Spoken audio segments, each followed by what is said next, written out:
Hello and welcome to ONTV's Fantasy Football League. I am the Commish Joe Johnson. I'm joined today by John Atwater. Thanks for joining me at the table today. Great to be back. All right, we're in the home stretch of the ONTV Fantasy Football season. Week 11 is in the bag. Only 2 more weeks left in our regular season, and there are playoff positions still up for grabs. I think the only one that's pretty much guaranteed to make the playoffs is King Kaloje Ant. They're 8-3 after week 11, but we'll get into the bracket or the standings in a little bit. Let's go to the first game between Team Witherspoon and the Blockbusters. I think you can call this an upset. Witherspoon, he's been dominating the league most of the season, but been struggling down the stretch here a little bit. Mm-hmm. And I started that, by the way. I beat him, and then he lost again the following week. So all right, so you're welcome, everyone else. You're helping everyone in his division. My stud of the game is Eli Manning, who I was forced to start because my Atlanta quarterback, Matt Ryan, is on a bye. And Eli gave me a pretty decent game, 23 points. I think he had 2 touchdowns. 227 yards, 2 touchdowns for 23. Not a great game, but not a bad game either. I'll take it. He was my stud of the game. My dud of the game, Odell Beckham was outscored by Sterling Shepard. I had Sterling Shepard on my bench. Expected big things from Odell Beckham against Chicago, and he only got me 4 points. Little disappointing. Over on the other side of the ball, Ian's stud of the game was Drew Brees, who, of course, did Drew Brees-like things against Carolina. He had a similar game to Eli Manning, 285 and 2 touchdowns for 20 points. It all came down to the Monday night game. I had a small lead heading into the Monday night game with only my kicker, who I just picked up on the waiver wire, Sebastian Janikowski, because my regular kicker was on a bye. So I only had my kicker going on Monday night, while Witherspoon had Latavius Murray going, and his kicker, Houston's Nick Novak. So it was a nail-biter. And luckily for me, he didn't get a ton of points from Murray, only 8 points. And so it basically came down to my kicker just trying to keep the lead, and I won by a narrow margin. So thank you, Sebastian Janikowski, for handing me the win. Let's take a look at the benches, see if, nothing to really speak of on the benches. The only thing that I mentioned was Sterling Shepard. And I picked up Jordan Howard on the waiver wire with Chicago, and I'm debating whether or not to move him into my starting lineup. He's Chicago's #1 guy right now. So, all right, let's look at the next game. Let's go to the King Kaloje versus the Thrashers. I'm a little upset with the Thrashers. It wasn't until last night when I was looking at scores that I noticed he left 2 spots open on his roster. You are not going to win games by doing that. Well, you know what? He would have beaten me. We'll get to my game in a little bit, but I only had 70 points. So he would have beat me. He would have beaten you blank and a bye. With 2 roster spots empty. The odd thing is he didn't start a defense, even though he had the Giants defense on his bench who scored 8 points. Not that would have been a difference maker, but he also had Bilal Powell on a bye week, and he had any number of players he could have put in. Look at Rashad Jennings, 18 points on the bench, having started someone on a bye. Man, when you're handing other teams wins that easily, it's frustrating. You wanna see at least Valhalla try to give Ant a good game instead of just rolling over. Ant's team, his stud of the game, Andrew Luck, 24 points against Tennessee. He did sustain a concussion during that game, and he is currently in the concussion protocol. 262 yards, 2 touchdowns, but Ant's going to have to keep an eye on his health. He does have Kirk Cousins on his bench, who actually outscored Luck against the Packers. 36 points from Kirk Cousins on his bench. So if he is forced to bench Luck due to injury, he has a pretty good quarterback sitting on his bench. Look at those points. Le'Veon Bell, 25 points, double digits from McCoy, T.Y. Hilton, LeGarrette Blount, and even his Panthers defense. So putting up some decent points there. Boy, this might be other than Aaron Rodgers on the Valhalla side, man, every one of his players, is 9 points. His kicker scored 9 points. Everyone else underperformed.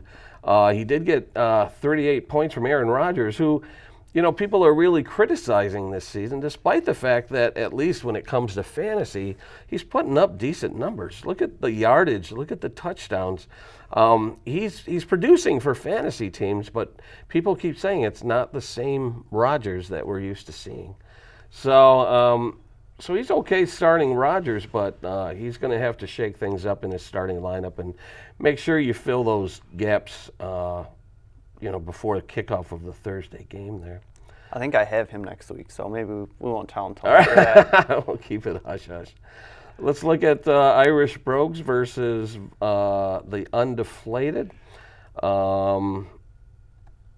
Pretty big margin of victory there by the Undeflated, who seems to be back to his winning ways.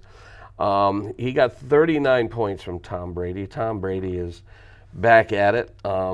280 yards and 4 touchdowns to produce 39 points. Not too shabby. And so that was his stud of the game, even though he did get 27 from David Johnson and double digits from a couple other people. And over on the other side, Team Irish Brogues got some decent production. Dak Prescott, 34 points. Dak Prescott's been producing all season long. He's been just absolutely outstanding. Against Baltimore, he had another good game. 301 yards passing, 3 touchdowns. Look at those numbers all season long. He's been so consistent. You cannot ask for better production from the quarterback position. And a rookie. Yeah, and a rookie. And knowing that you could just start him in, put him in your starting lineup, and know that you're going to get production from him. He's one of the steals of the draft, I think. His dud of the game, 3 points from Witten. Let's talk about Antonio Brown, who really seems to have cooled off late in the season. You would expect a monster game against Cleveland, but he only put up 7 points. He did have a decent game last week against Dallas, 154 points and a touchdown for 21 points, but he's cooled off just a little bit. But I would never bench Antonio Brown, and it looks like he's facing Indianapolis next week, so keep him in your starting lineup, no doubt about that. Let's look at the benches. Nothing much to speak of. No real game changers. Tampa Bay's Roberto Aguayo, the kicker, put up 14 points. He probably could have used that. Crosby only scored 3 in his starting lineup. Over on the other side, Crowder, who's been playing well for Washington, man. I don't know how he would end up on anyone's bench. He's been pretty consistent and put up 16 points in that game. Let's go to your game, the game of the week. You could spell that either way because it was a tight game, but a low scoring game. How do you win with 70 points, man? Your stud of the game, if I can find one, Cam Newton. Yeah. 15 points from Cam Newton against the Saints.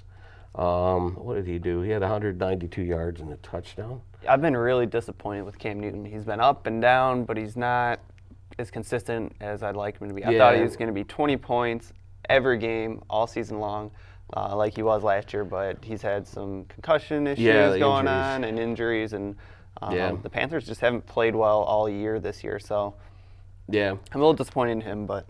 Yep.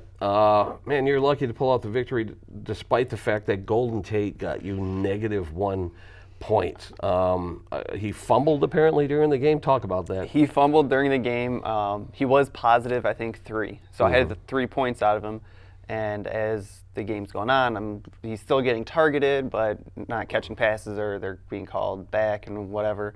And then he takes a handoff from Matt Stafford, your wide receiver taking a handoff. And he got up to the line, turned around, and got the ball stripped. And automatically down to -1. Then he's been playing so well, too. You just wouldn't expect that against a Jacksonville team, negative points. But like I said, you were lucky to pull off the win. The reawakening Sammy squad, Dez Bryant, oh my gosh, ever since he came back from injury, he's been playing really, really well. 2 touchdowns yesterday, 6 receptions, 80 yards. 2 touchdowns on Sunday, I should say. He's been just outstanding. 20 points, but it wasn't enough for Sammy to pull off the win. But my goodness, look at the points on his bench. He started Big Ben against Cleveland. You would expect a big game against Cleveland, but he only got 10. Meanwhile, Derek Carr on Monday night put up 29 points. 22 points from his Vikings defense. They had an 100-yard interception return for a touchdown, and then Cordell Patterson returned a kick for a touchdown. Those are all points that go to the Vikings defense, and there they are sitting on his bench producing 22 points. Either one of those would have been a difference between a win or a loss. He started the Chiefs against the Bucs. I don't know. I'm playing Monday morning quarterback, but the Vikings defense has been consistent all season long, so I'm really surprised that he put him on the bench against Arizona. Palmer hasn't been playing really well in Arizona, so yeah, there are some points that would have been a game changer. His bench would have beat me. Yeah. His bench would have beat my team. Yeah, rough. He probably knocked over some furniture watching football on Sunday. Let's take a look at the standings by division here. Right now, Ants, he's battling Witherspoon, 8-3 record versus 7-4 record. So those guys are battling for the top spot in the West.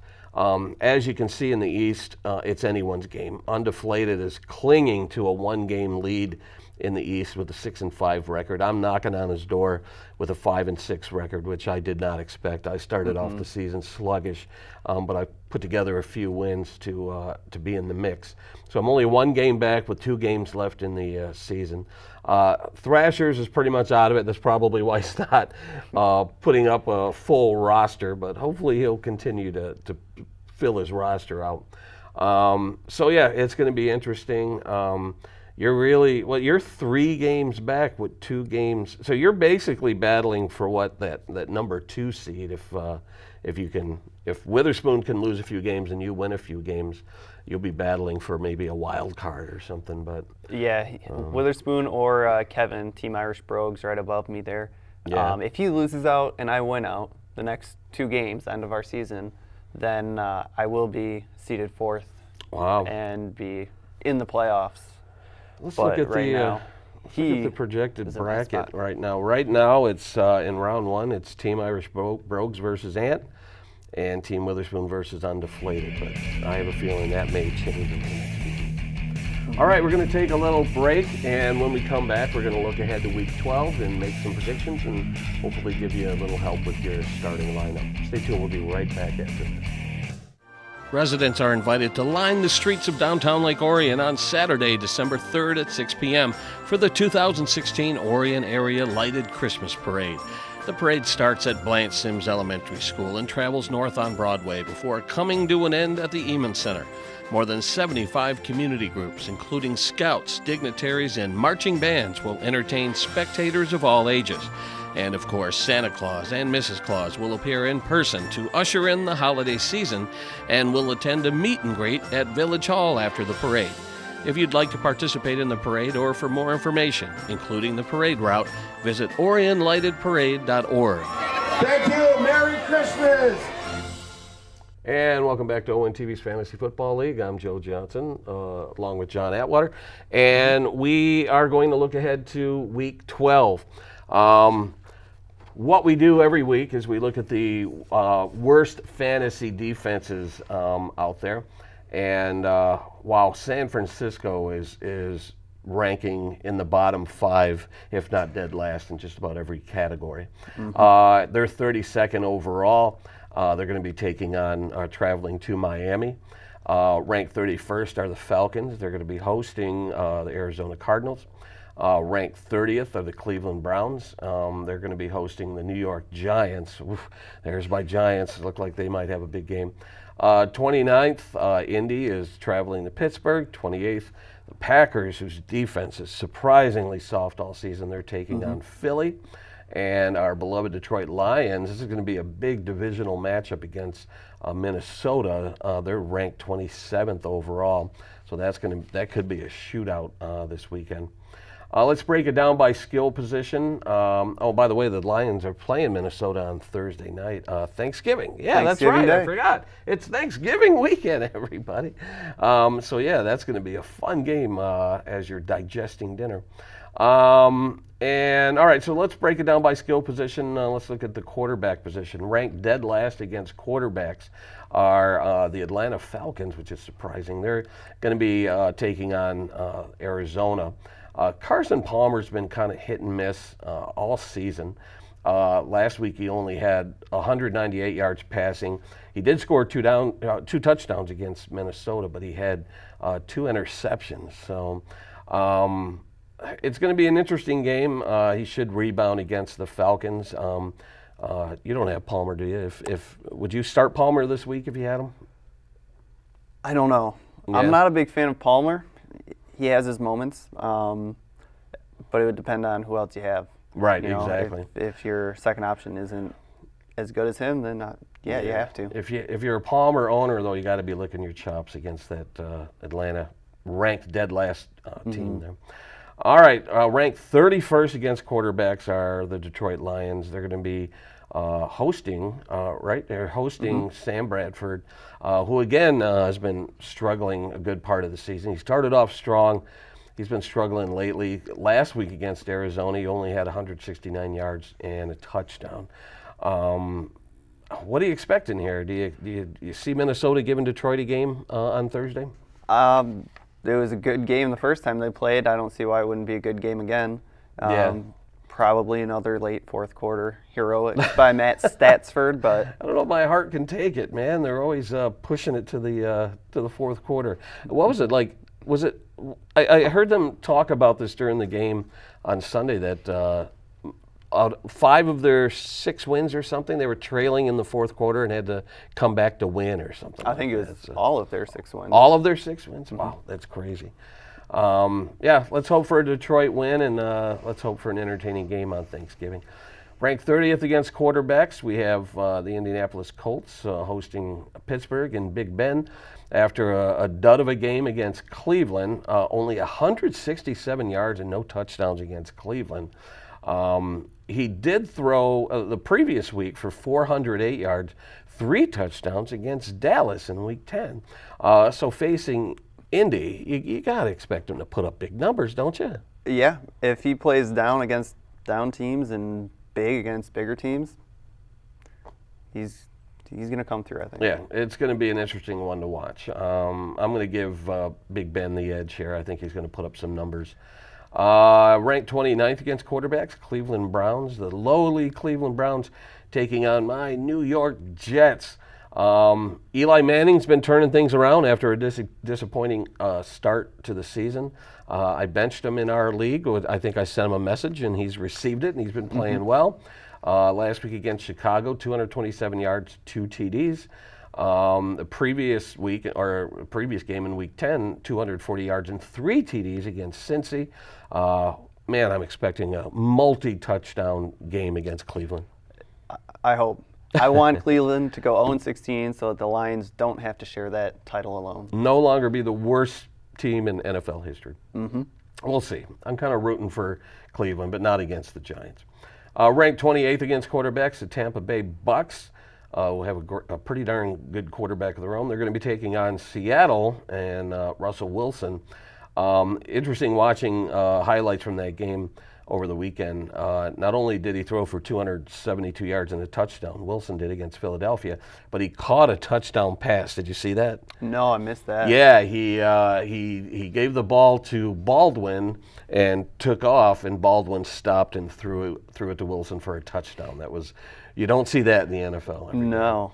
Against New England, Wilson had 348 yards and 3 TDs. So this is going to be interesting. I know Seattle has a pretty tough defense, but Jameson Winston's been playing pretty well. He's been getting a lot of garbage time touchdowns. Tampa Bay seems to be trailing most of the season, at least lately. So this should be a pretty interesting game to watch. Lots of scoring. Big game from Russell Wilson? Huge game. Yeah, I'm Huge thinking game. the same thing. And then the lowly San Francisco 49ers traveling to Miami. Miami has Tannehill under center. man, they struggled against the Rams over the weekend. 172 yards, 2 touchdowns. But those 2 touchdowns came on the very last 2 drives. It ended up being the game winner for Miami, but he really struggled most of the game against the Rams. And the Rams have a pretty decent defense, but San Francisco's been horrible. Big game from Tannehill, you think? Yeah, I think so. Yeah, I think he's going to put up a couple of touchdowns.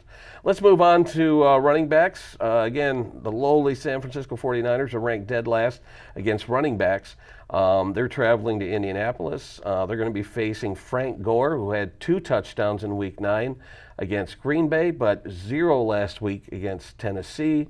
What do you think? Would you start Frank Gore against the 31st ranked Pittsburgh Steelers? I would, and I am. You are? Okay. I am. I have JJ, and I plan on starting him.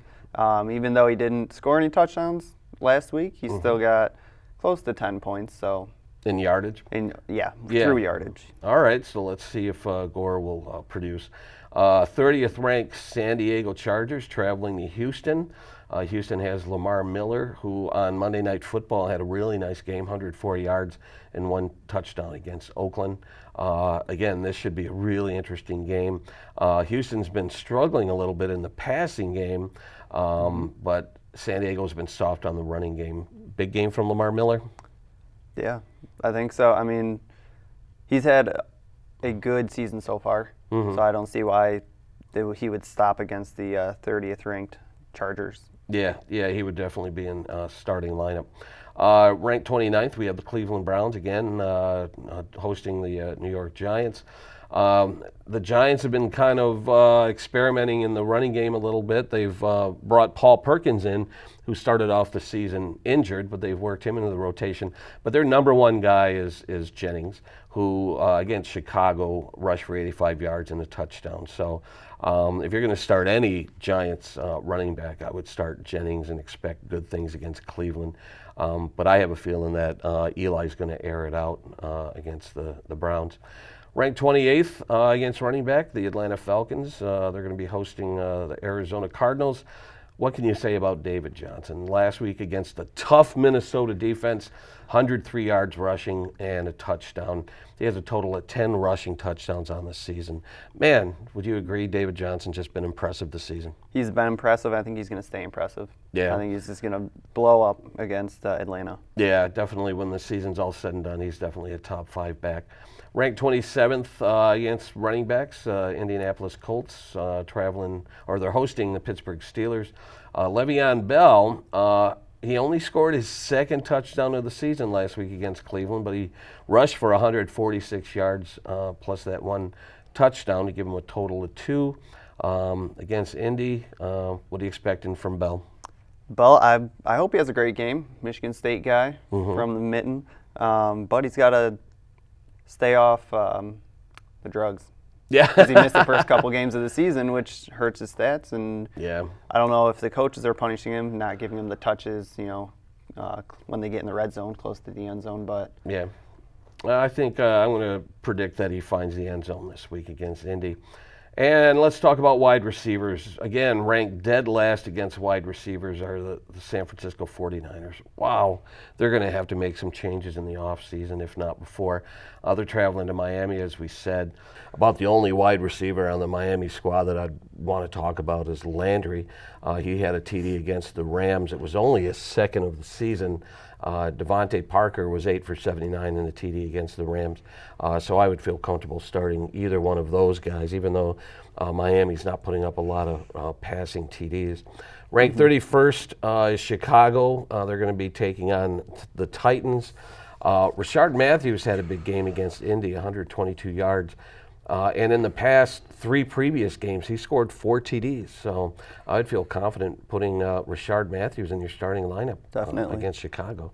Ranked 30th, we talked about Green Bay having struggling on defense. They're going to be traveling to Philadelphia.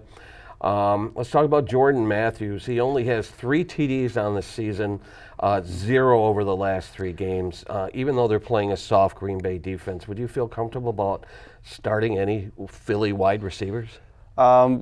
Yes and no. I mean, you have to play receivers, so Yeah. I think your best bet is Jordan Matthews, and then hopefully he can pick apart the defense. Yeah, if you're going to start one, start Matthews, but the whole Philadelphia squad's been struggling. 29th, Kansas City Chiefs traveling to Denver. Maybe this is a boost that they need. They've been really struggling in the passing game too. This is kind of shocking. Emmanuel Sanders, 0 TDs over the last 6 games. Demaryius Thomas has 4 total TDs on the season, but only 1 100-yard game. I know it's tough to bench either one of those guys, but they're really struggling in the passing game. Emmanuel's been riding my bench because he just hasn't produced. Yeah, and that's not I wouldn't blame you. Ranked 28th, the Oakland Raiders taking on Carolina. Again, another team struggling in the passing game. Calvin Benjamin, who was playing pretty well early in the season, he has no touchdowns over the last 6 games. And like Demaryius Thomas, only 100-yard game of the season. So let's take a look. Let's go back to our league and make predictions for Week 12. I am taking on the Juggernauts, King Kaloje Ant. Man, let's take a look at the preview there. I don't know if we both have our full roster in yet, but if I can take down Ant, that's going to salvage my season. That's going to be great. Right now, they're giving him a 2-point advantage. Neither one of us seem to be dealing with any buys next week. What's your prediction for the game against King Kaloje Ant? I think he's got a solid team. Mm-hmm. It's going to be tough for you to go out and beat him. But I think if you really dig deep in your roster and look around, maybe you might be able to pick up a free agent. And I'd like to see you win. Yeah. I would really like to see you win. That's going to be a good game. I'm going to be keeping an eye on that one. Let's look at Undeflated is going to be taking on Witherspoon, another good battle. Let's look at the preview for that. Right now, they're giving Undeflated a 20-point advantage, and just about every category seems to have an advantage. What do we got? Brady versus Breeze, David Johnson against Theo Riddick, Jonathan Stewart. I don't know. What are you seeing in this game? I think he's going to pull Riddick out, or at least I would. He's questionable. He's got injured. Yeah. It's been on and off injury this whole season, but he's got a lot of projected single-digit scores from his players. So I think he's not done. I think he's going to look at his bench and pull out some new players for this week. Looking at Undeflated's roster, he's going to be tough to beat. You got Brady at quarterback, David Johnson at running back, Mike Evans, who's been sensational all season long, coming back in. I'm going to have to give the edge to Undeflated on this one, which is good news for your division. And let's take a look at Reawakening versus Team Irish Brogues. It looks like a really close one there if they leave their rosters as is. We got Derek Carr versus Dak Prescott at quarterback. What do we got? Yeah, boy, this is going to be a tight one. If I had to give someone an advantage, boy, Reawakening looks really solid. I don't know. What are you calling on this one? I'm going to call Reawakening because I need Irish Brogues to lose out. All right. So I'm going to root for Sammy, who I just beat, so everyone knows. All right. Go get him, Sammy. And finally, let's look at the Thrashers, who's pretty much given up on their season. Still has an empty roster space. They are taking on, Smoke on the Atwater. So, yeah, this should be an easy one for you, I think. Should be. I have some players on the waiver wire right now looking to pick up and drop, and but I'm not going to tell who. No one steals them. Yeah, don't tip your hat there. So, so this should be an easy win, despite the fact he has Rodgers suiting up. I'm going to give you the edge in this one. So we'll see if our predictions come true for Week 12. I'd like to wish everyone a happy Thanksgiving and enjoy your football weekend. And John, thanks for joining me. Yep. And we will see you next week when we recap Week 12 and look ahead to Week 13 in the fantasy football world. Until then, good night, everybody.